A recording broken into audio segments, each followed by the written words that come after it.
To order the regular meeting of the City Council of the City of Victorville. In the City Council sitting, that's the Library Board of Trustees, Southern California Logistics Rail Authority, Southern California Logistics Airport Authority, Victorville Redevelopment Agency, and the Victorville Water District. And we have a closed session. I'll ask for a motion to go into closed session. So moved. Mayor Cabrialis, yes, the closed session items are fully set forth on the agenda, two pertaining to potential litigation, the other pertaining to real property negotiations, and the property is located immediately north of the airport. The parties are listed on the, actually, I'm sorry, it's existing litigation, but it's pertaining to real estate negotiations.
I will now reconvene the meetings, I'll call to order the meetings of the Library Board of Trustees, Southern California Logistics Rail Authority, Southern California Logistics Airport Authority, Victorville Redevelopment Agency, Victorville Water District, and City Council of the City of Victorville.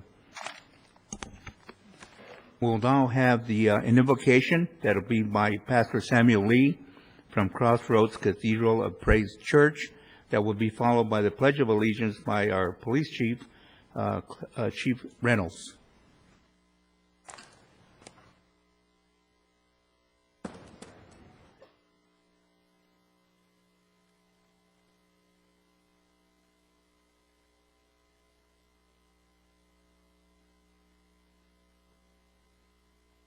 Bow your heads, please. Lord, thank you for this day, and thank you for our community and the country we're in. And God bless each and every one of us in here. Touch each of our minds and hearts as we make decisions in your light, not our selfish sins. In the Lord's name, amen.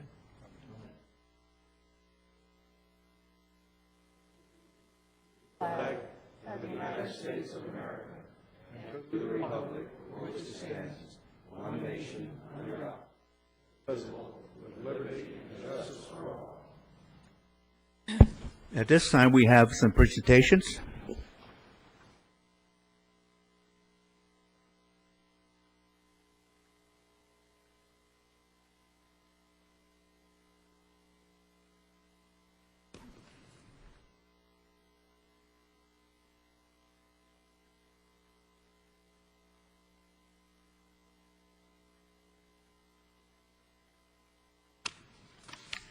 Meeting.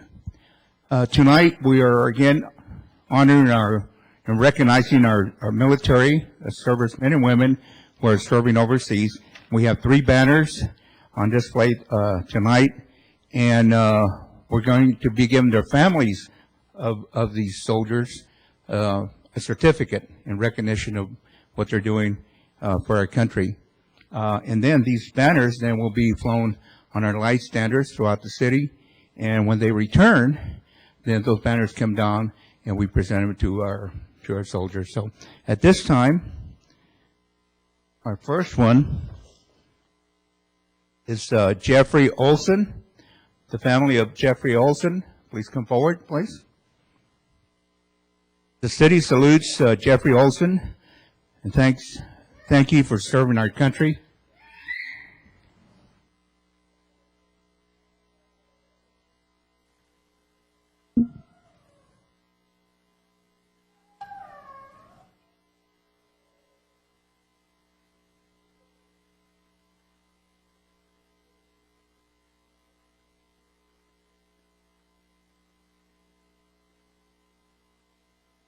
I want to say that I'm really proud of my husband, and I can't wait for him to come home. Thank you.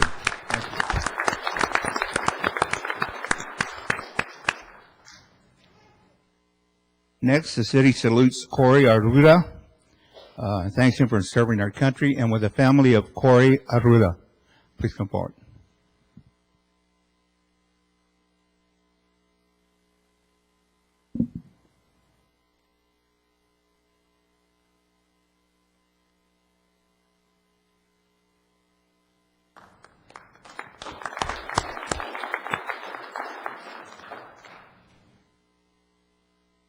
This is our son Gavin and our son Luke. I'm Tamara.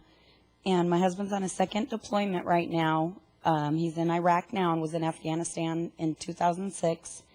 And it takes him being gone for a year at a time for me to truly appreciate what an important part of our family he is and how much I miss and love him. And also being gone this long time, I think makes him really appreciate things back home too and how great it is. And I know he can't wait to come home. I'm happy to say we expect him back home in a couple weeks. And I think Gavin wants to say something about his dad. Our dad is the best dad we have. He's the best dad I have ever imagined. And I already miss him when he's gone. And I'm really happy that he's coming home soon. Thank you.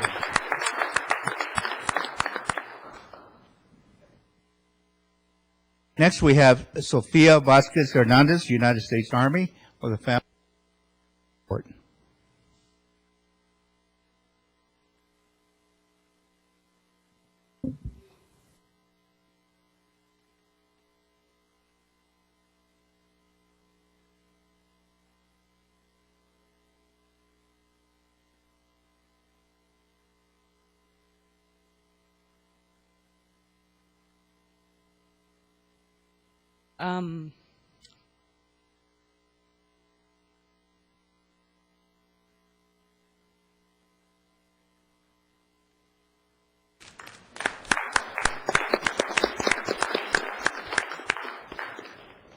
Sorry about that. That's okay.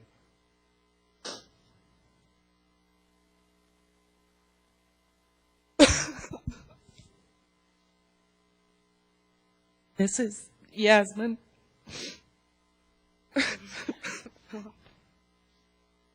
I knew I would do this. Anyway, this is Yasmin, my granddaughter. It's Sophia is her mom. Both of her parents are deployed. Okay. Anyway, both of her parents are deployed in Iraq right now. And so I have the task of babysitting the car, the dog, and my granddaughter. Say hi. Hey!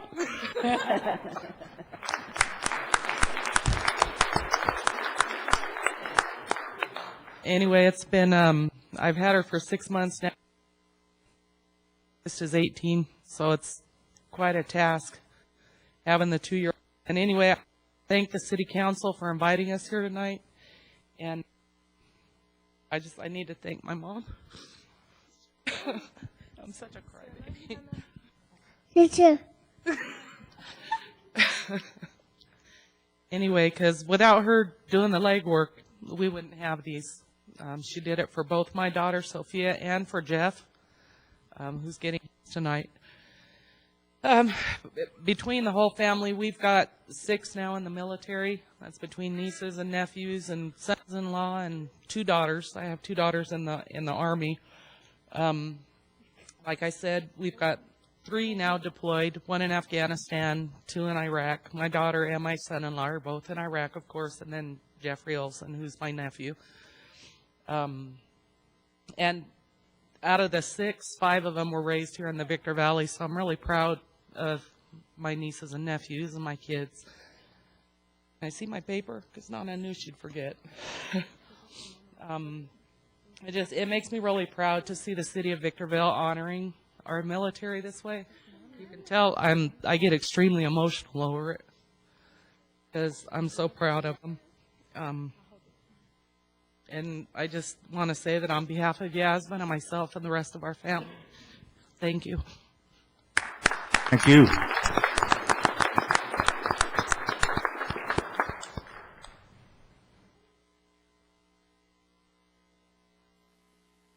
The city of Victorville recognizes its military active, but we also recognize our veterans. And tonight I have a certificate of appreciation for Elks Lodge 1877. And this is for the service that they provide on behalf of all veterans in the high desert. And I would like to have our Inland District Veterans Chair, Richard Satchel, please accept this on behalf of the Lodge.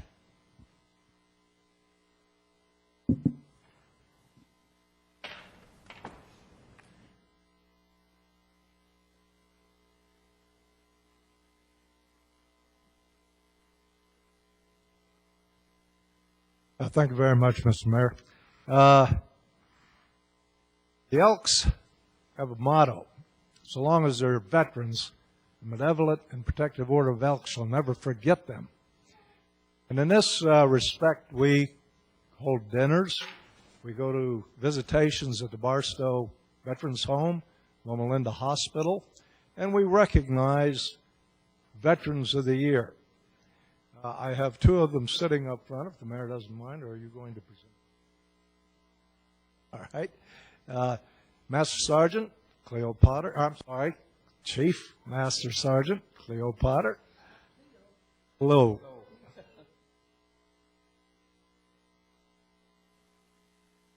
What we have is a proclamation from the city of Victorville, and I'll read one part of this. Whereas Chloe C. Potter devoted 30 years of her life serving her country by first enlisting in the United States Air Force in May of 1951, where she began her career as a clerk typist to the supply squadron at Parks Air Force Base, and later served at Lackland Air Force Base, where she was selected Airman of the Year, Airman of the Month. Of her unit was promoted to Staff Sergeant in less than 4 years. So for Chloe Potter, for 30 years of service, she was the Veteran of the Year, one of the Veteran of the Year for the Elks Lodge. And congratulations, and please accept this on behalf of the city of Victorville.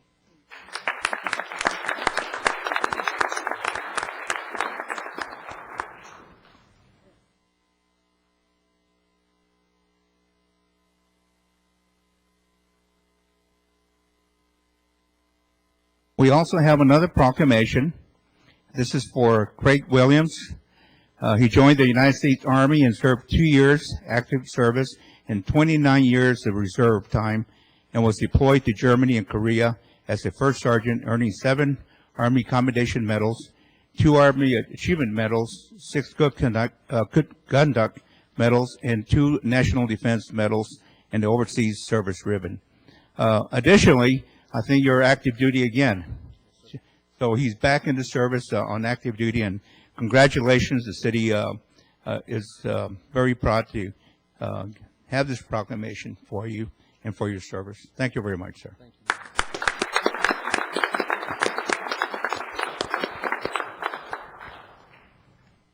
Thank you.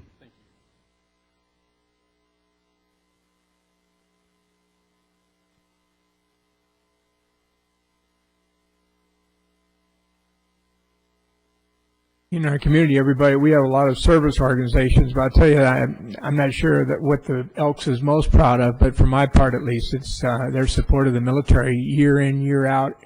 Almost every event that comes into the community, they are honoring our military at their facilities and elsewhere, so I compliment them greatly on that.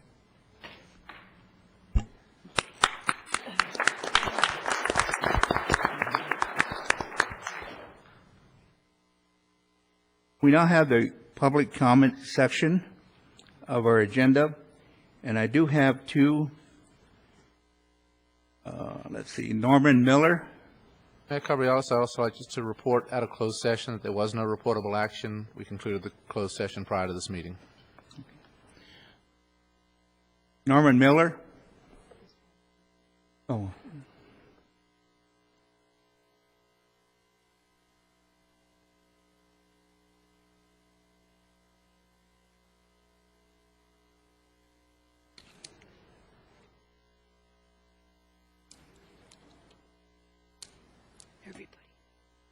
Mr. Mayor, council members, I have a lot I'd like to say, but I only have 3 minutes, so I'm going to try to put it all into one statement here. And from what I've seen that the city has done in the past and what it looks like they want to do in the future, my suggestion to the city council would be to declare bankruptcy, and the sooner the better. Thank you.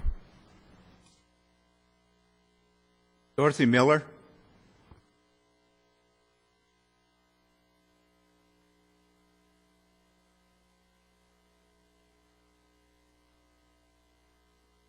Dorothy Miller, I do have a little bit more to say.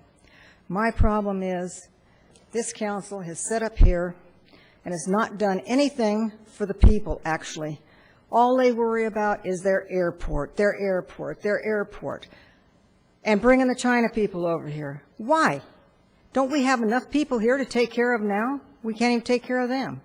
And people are just trying to sit up there and fill their pockets with that air base. And it needs to go away. This city needs to be taken care of. Look at our roads. Look at Hesperia. Look at Apple Valley. People go shopping there. Now, even the Chamber of Commerce is going to take and pay people to buy locally in Victorville. Now, who's going to do this? You guys have lost this city. As far as I'm concerned, it's gone. Until you get rid of that air base and take care of the people, it's done. It's done. You need to file bankruptcy. You need to do it now. You need to get this thing taken care of in the right direction. And I hope and pray when we come up for election that certain people that have sat here and sucked this city dry is gone. Thank you. And one more thing. You notice how many people show up anymore? Why? Because they don't get answers. They don't get nothing from this city council. Thank you. We'll now go into the Library Board of Trustees agenda. There are no revisions.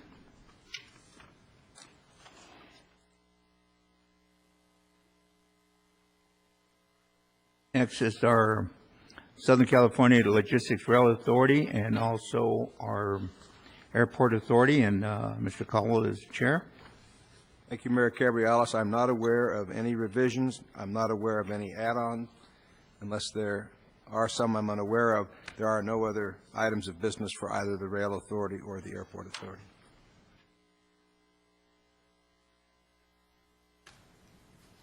We now have the redevelopment agency agenda.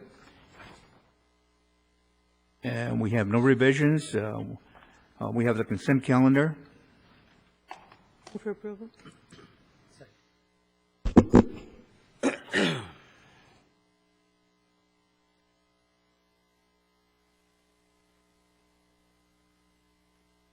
Chairman Cabriales, I believe that we have a request to speak on item number 3 on the RDA, the Neighborhood Stabilization Program.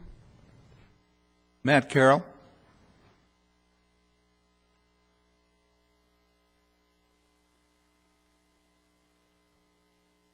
The city is too much in the business of being in business for itself already. The city needs to quit taxing the taxpayers and quit spending money that isn't its to spend. Since I've moved to Victorville, the city has aggressively gone from producing power now to taking over our water district, and all it's done for the citizens of this town is raise our bills, raise our anxieties, and rob us of our money. You guys need to stop, and you need to stop now.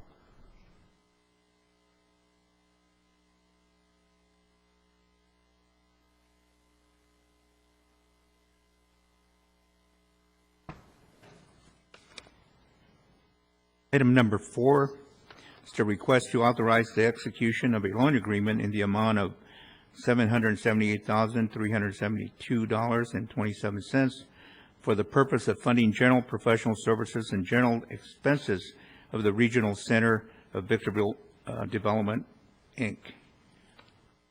Are there any questions? Yeah, Mayor Cabrialis, I would like to ask our Economic Development Director to address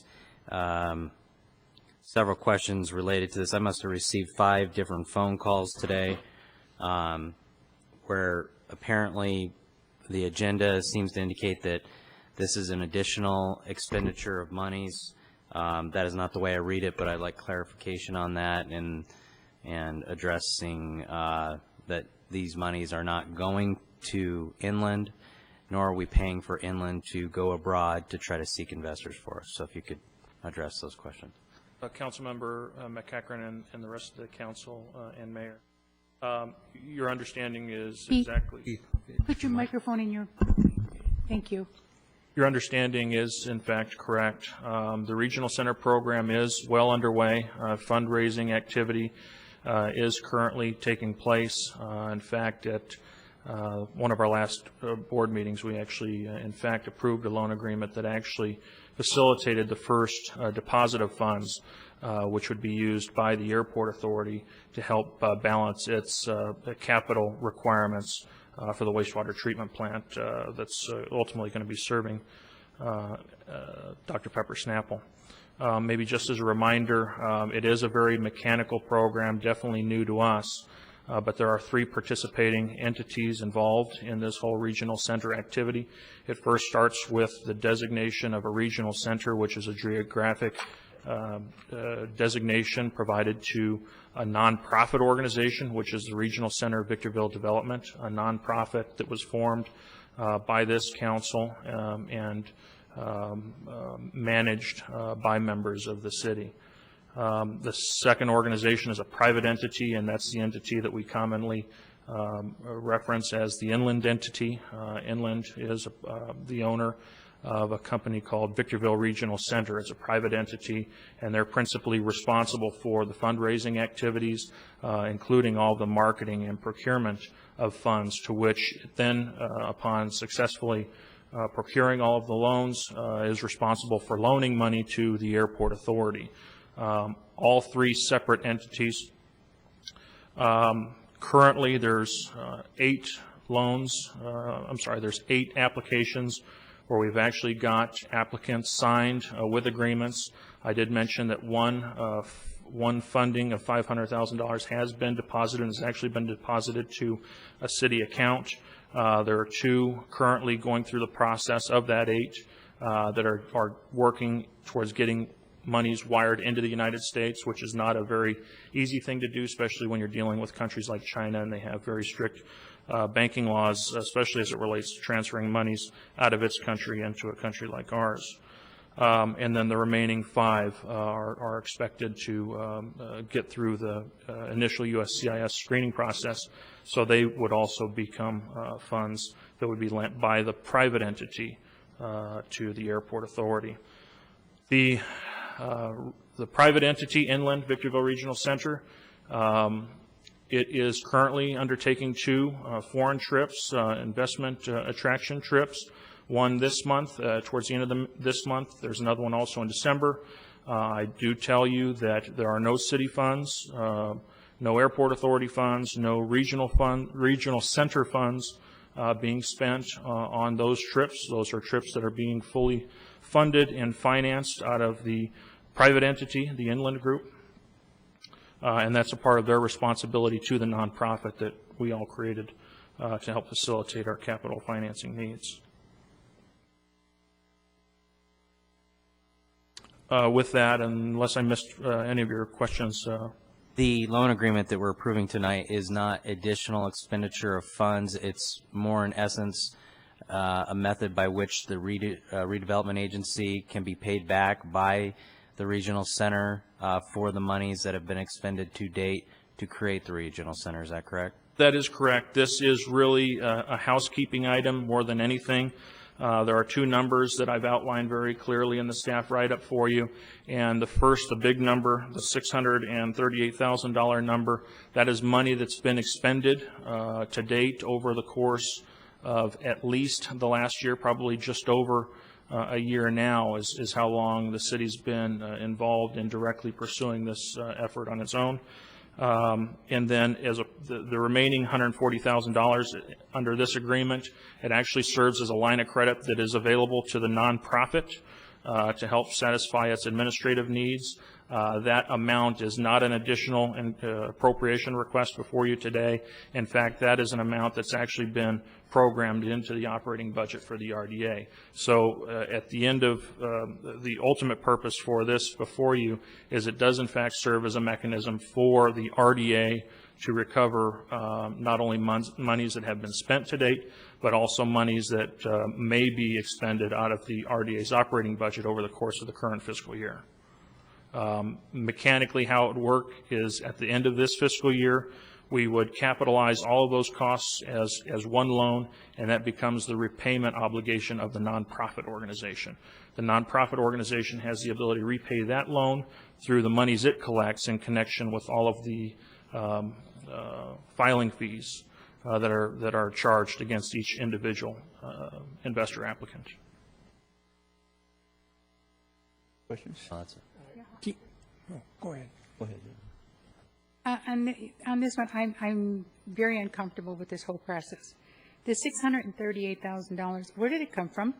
That was funded from the redevelopment agency. From the redevelopment, okay. It was never approved by the city council, was it? There were monies that were approved by the city council. There were definitely appropriation requests that came before the council as well. The expenses were mostly professional services, legal services. There was a large amount, I do recall, when first embarking upon this, to which the city manager at the time did exercise his privileges pursuant to the then approved purchasing rules to actually get this program started. So there is a large amount that's been exercised pursuant to city manager discretion.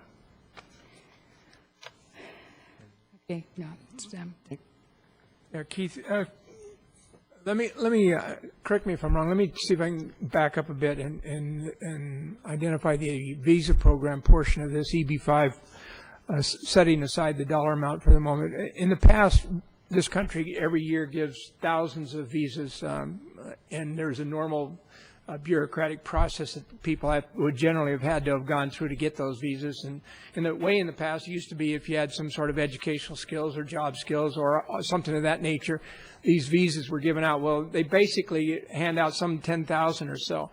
Now they've pulled out about 3,000 that they would normally be doing, and they've defined and say, hey, there's another path to a visa, and it is if you want to come in and invest $500,000, and that $500,000 can be quantified as 10 jobs or more, we will give you a visa. And it's a different path to a normal visa process than just simply handing them out because you want one for some particular reason. So they've carved this block of visas out that would have been given out anyway, and they've said, hey, we want you to invest in this country. And if you're going to put $500,000 in, and the project and the $500,000 can be quantified against 10 or more jobs, then we'll give you a visa. Next customer moves along, and there's a fixed amount of these. Is that basically what the visa program in itself is? That's basically the visa program that we're following. That is correct. There's a Everybody privilege. we access is going to create 10 or more. Every customer that we come in the EB-5 is going to create at least 10 jobs or more, probably more. Correct. Any other questions? Well, I have a question. I just want to follow up on Councilman Rothschild's comment. It has been stated inaccurately by multiple sources that somebody's buying citizenship for $500,000. My understanding of the program is that this does not in any way have anything to do with purchasing citizenship. It's simply an expedited process for getting a visa.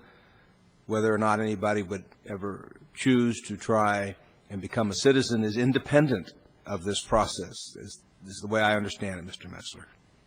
That is correct. In fact, I'm not even sure I would necessarily characterize the $500,000 investment as buying a visa. There are an extensive amount of investigations that do exist. The investment in itself just allows the potential applicant the privilege to jump in front. It's a special program that allows these people to be processed with a preferred status. But even if they make the appropriate deposit and follow the program guidelines as we have it, it's not a guarantee that even they're going to get their visa. I mean, the visa that they do get, if they get through the process, the background, the legitimacy test with respect to where they generated the money, the visa comes with an extensive amount of conditions. Conditions that have to be satisfied by the respective applicant. And if those conditions are not met, the visa can actually be pulled. So even in that regard, the visa could be withheld. It's not a guarantee. The visa could be a precursor if those individuals so choose to apply for citizenship. They can apply for it, but that's also a separate process. Also my understanding that any individual who chooses to experiment with the EB-5 program has to be prepared to put themselves through a very, very rigorous background check by Homeland Security, by the Treasury Department, the FBI, and other agencies that are engaged in the internal security issues of the United States. And so you just don't get the visa. You still have to pass muster with all of the federal agencies that are responsible for the security of this nation. Is that correct? That's correct. That is correct. I have a couple of questions. This 140,000, do you anticipate that'll be your budget for the future on a yearly basis, approximately? No, actually, I'm not even expecting in this current fiscal year to exhaust what's being appropriated in this form of line of credit. I would, if I had to project today, I would expect that maybe half. And even that might be ambitious, and I say that in part because now as we do have the individual applicants come in, each application that we take and process a loan for, that process starts generating revenues for the regional center that it could then use to defray some of its ongoing expenditures. Anything that's residual at the end of the day, then the regional center, the nonprofit, has the ability then to use, because it is a nonprofit, they can't show a profit on their books. They would take all the residual monies to then repay the debt owing to the RDA.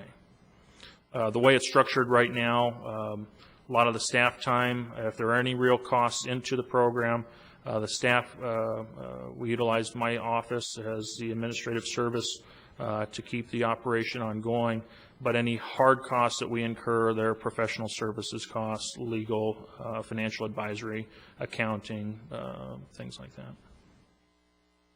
If one of these individuals that applied for the EB-5 program went through the process, deposited his $500,000, and at the end of the process, his visa was, or his application was denied, we would still be responsible to pay back that $500 at the end of the 5 years? The obligation to repay does not go away. You're correct. The obligation to repay, we would still be responsible for honoring the terms of the loan agreement, which would require that repayment to occur, correct, at the 5-year maturity date. Any other questions? Yeah, one other. We're not approving the administrative support document yet until the city council meeting, right? This is separate, or are they? That is correct. Okay, because I have some comments about that document, but this is just the loan. Okay. Any other questions? We do have Alan Shkarsky, who wants to speak on this issue, this item.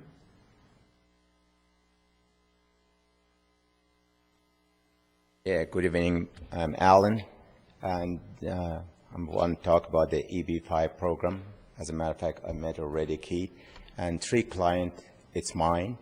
It's already, I took into Buck Jones, and they fill up the application, and they have to go through 3 procedures. So they are on 2nd procedure, and they're waiting for the fund from my country to coming over here. But the reason I came over here, since I'm on the television from my country, and a lot of people, they said, why we have to come in Vancouver, coming to Victorville, when I showed them the scenery of this city, invest our money only at SCLA. Why not at the city of Victorville, like come and, since you said there's a lot of unemployment is very high, can we come invest our money, buy a shopping center, opening the businesses, and then create the jobs rather than go only at SCLA. And they said, like you go in Canada. They said, because American, they copy from Canada that program.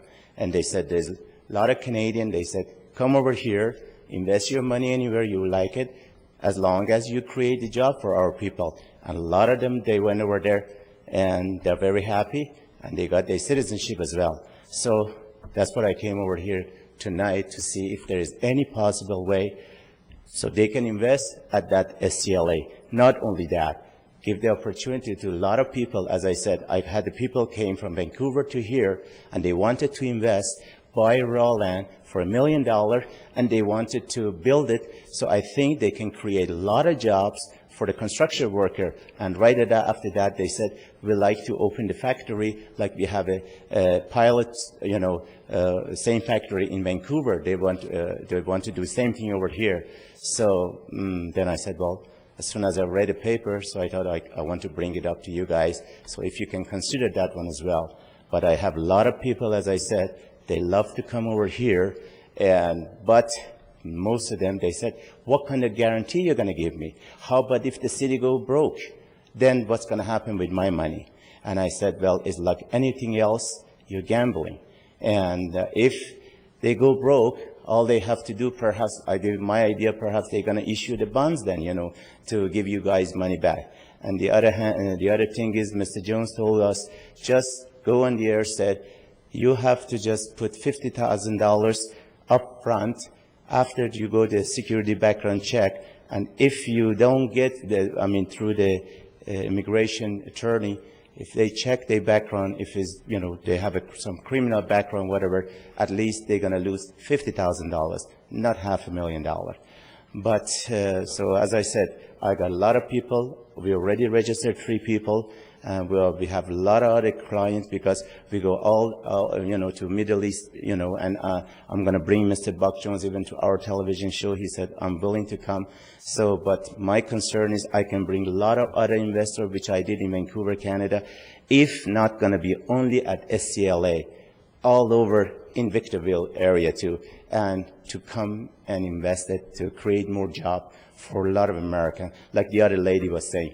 Only you guys concentrating at SCLA. I think SCLA is not the only thing you have to consider. There is some other, places a lot of investors, they like to invest. Thank you. Thank you. I would suggest that Keith Messler, you got introduced, you get together and discuss that. I don't know all the parameters of the regional center, but within those parameters, maybe something can be done. Yeah.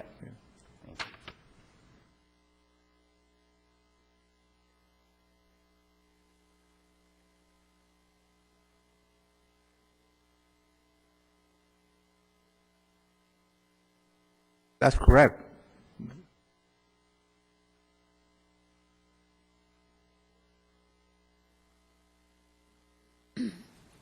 Like to respond to that? Well, I can answer that. I think the most direct good that it is going to do for us, I think, falls in line with how we're currently financing the wastewater treatment plant right now. As you know, the wastewater treatment plant is well under construction. It's being financed currently with internal equity, which means that's financed with cash. So the most immediate benefit we get, and if that project is costing $45 million in total, Clearly, the 25 that we're raising right away is going to allow us immediately to replace some of our equity with debt. And that's actually a good thing, especially at a time today when we need the cash available for other projects. The long-term financing plan is to take out this intermediate loan of 5 years with project financing of its own, of the sewer plant.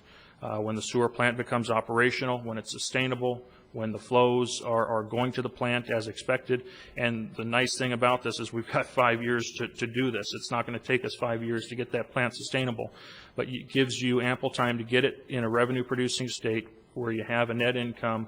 That's an amount left over after you've paid for expenses, to where you can use a net income to leverage against debt on its own, to which you have the plant operating on its own without any internal equity or intermediate debt from the EB-5 program. But I think, Keith, in addition to that, it's also an access to low-cost money. The EB-5 interest rate is substantially less than any commercial rate that would be available to this city or any other municipality, which is one of the reasons that it's so attractive to the city. Is that correct? That's correct. And just as a comparison, if we were to look at the traditional long-term taxable or even tax-exempt debt that we've issued in the past, it's cheaper than going that route as well. Thank you. We have item number 4. Is there a motion? I move approval. Second.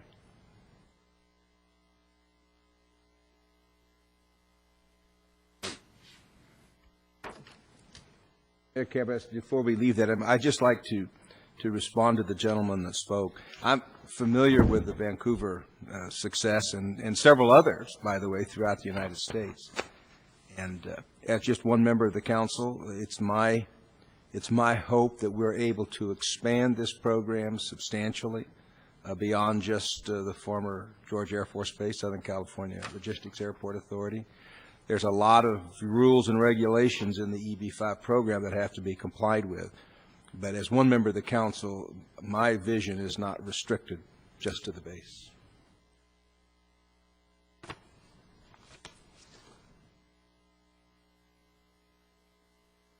We next have the Victorville Water District agenda. We don't have any revisions. We do have item number 3. The request to approve amendment number 2 to their agreement with Concord Communications Group, Inc. for additional installations of PMI water meters in the amount of $73,460 and extend the term to June 30th, 2010. Move for approval. Second.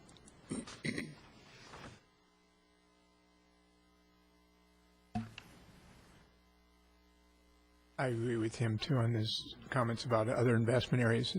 We'll be able to expand the EB-5, I think, in the future. We've got four project areas, but I think in the future there will be other areas that will be added to the EB-5 program. A certain amount of screening has to go back through the federal government, but yes, that's the way we ensure that all the loans get paid back. There's a revenue stream built into that. Next, we have the City Council agenda. There is a revision. Item number 7 will be removed. And item number 3 is a public hearing. A public hearing called to hear arguments for or against a notice of intent to adopt a notice of exemption for the SCLA Reclaimed Water Line to Elevated Tank Project. I will now open up the public hearing on item number 3. Anyone wishing to speak for or against item number 3, please come to the podium. Hearing none, I will now close the public hearing. Move approval. Second. Third.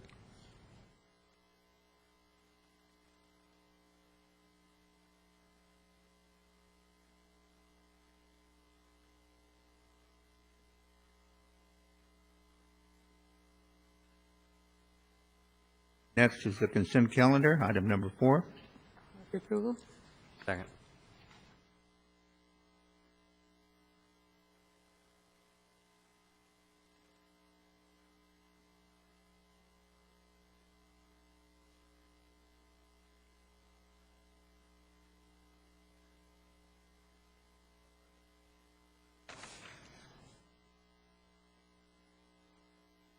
Item number 5 is a request to approve amendment number 1 to the existing Astrom Utility Service Provider Standard Agreement. Move for approval. Second.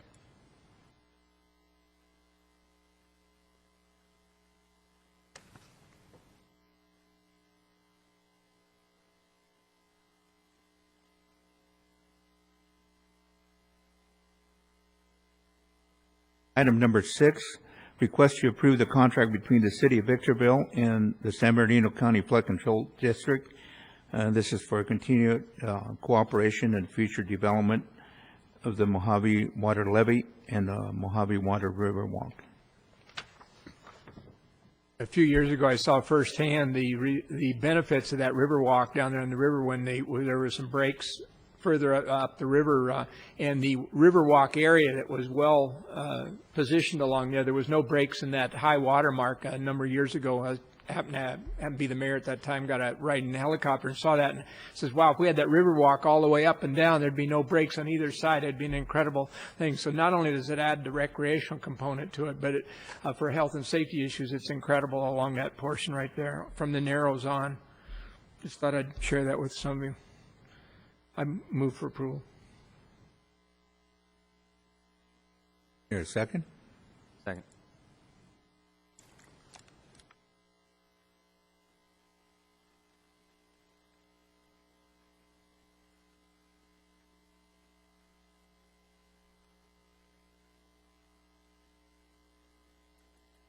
Item number 8 is a request to adopt resolution number 09087, a resolution of the City Council of the City of Victorville ordering the vacation of excess rights-of-way for Agate Road and portions of Jate Road and Appleton Street.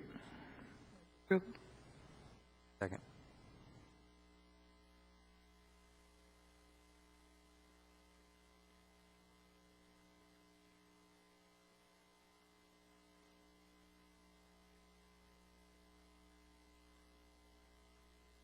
Item number 9 is a request to authorize the city manager to enter into an assignment of the city's lease for 15121 Palmdale Road to Bertake Waste Industries. Approval? Second.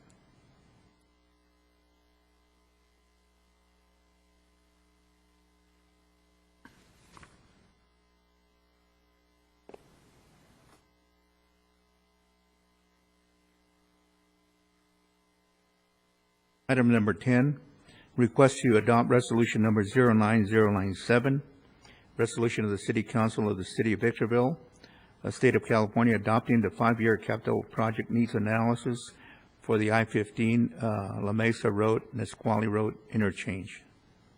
Move for approval. Second.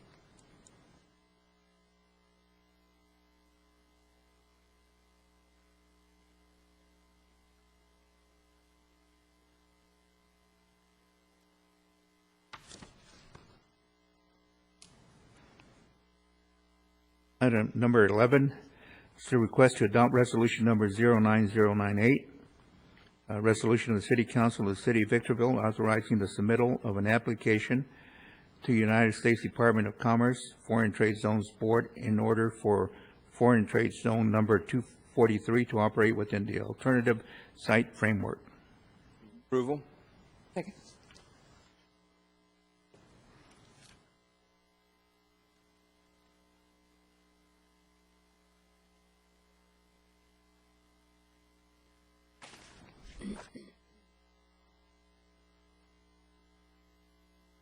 Item number 12, request to authorize the execution of an administrative support services agreement for the purpose of performing the functions and duties of administering and maintaining the Victorville Regional Center designation. That's item number 12. Mr. Strakacha, you wanted to speak on on 12, but you already spoken number 4, so it's the same information. Okay, very good. I have some questions. Going over that document is quite a chore, but I don't have it in front of me, but I believe, if memory serves me correctly, it was on page 6, section number 12. I forget the title, but it basically designated the city manager by name, Jim Cox, and the economic director, Keith Metzler, by name in the document in that section. And what I would prefer than to have their names is to have their titles in there, city manager or his designee.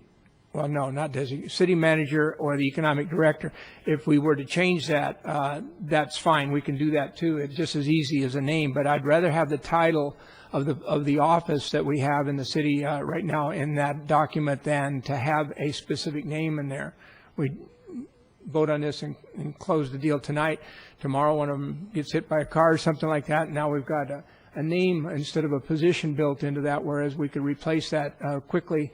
And so for continuity and just clarity's sake, I would, at the moment, this is the first time we've gone to this document, I would prefer to see the document have the titles of city manager as opposed to Jim. You can have city manager parentheses Jim Cox or an economic director parentheses Keith Metzler if you'd want do something like that, but I want to have the positions in the document as opposed to the names in that section. And there might be another section I missed that alludes to that, but I think that was the only section. Section 15 pertaining to designated representatives. Yeah, that's the one. That's going to be your motion? That would be my motion, yes, that amendment. Otherwise, those changes, unless the attorneys, I'd defer to. That'd be appropriate. You can make a motion to approve the agreement subject to Section 15 being revised to just have the position as opposed to the individual's names in there. Sounds good. That's my motion. So I make that motion. There's a lot of things in this document that I'm not happy with. I didn't approve the other item on the RDA, and I can't approve this one. There's a lot of questions. We were supposed to have a workshop. We are going to have a workshop, but it seems to be after the fact, which is December 8th. So I'm not going to be able to approve this. There's so many questions in here that just doesn't, it makes the city a servant for this organization. We have to make sure that we have, well, that was just one of the things that Mike mentioned. We have to make sure that we have competent employees. We have to supply a place for them to work. We're paying for all this, and it just, I don't see it. We're having a hard time as it is right now to keep the city afloat. And we're getting involved in something like this that really kind of bothers me. I just can't approve this until we have the workshop and an awful lot of questions that I have already written down at home answered. I think this is a wrong way to go. I really do. I don't understand why we have to have people telling us what projects we have to approve when it's no council member.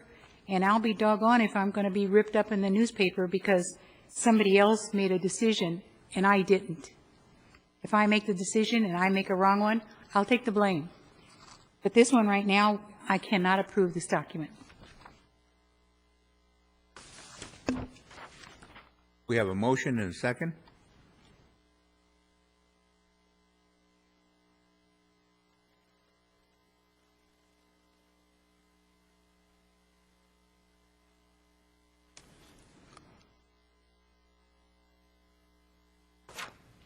Item 13, request to authorize staff to determine and pay the appropriate license fees due at this time with Oracle Corporation, PeopleSoft license and compliance in an amount not to exceed $84,500. Move approval. Second.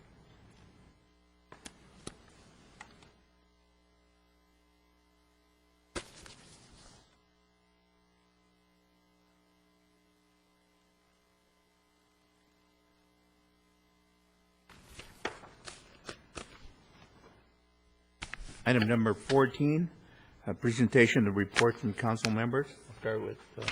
McCaffrey. Yes, Mayor Cabrialis. The only thing that I would like to ask, and this goes to engineering as well as Public Works, is maybe for the council to get an update, a report on our capital improvement projects for the current fiscal year. I know we just completed Park Avenue. It does look great. And I know that we have Village, and there's another road out there being funded through federal stimulus. It's also my understanding that Bear Valley Road from Cottonwood to Mariposa, we're going to look to rehab with concrete. I'd just like the whole council to get an update on that. I know you all share that with me because I'm in your faces about it all the time, but I think it's important for the whole council as well as the public to know that we are moving forward, and when those projects will be completed, because it's my understanding that those dollars have been appropriated to be spent this year on those projects. So I don't know if we need a workshop on that, maybe just a report at the next council meeting, something along those lines. That's all. Yes, I attended the annual Museum Route 66 festivities that they have had once a year down there at their museum site in Old Town. And again, it was an incredible turnout. There was 165 old cars there from all over Southern California and out of state as well.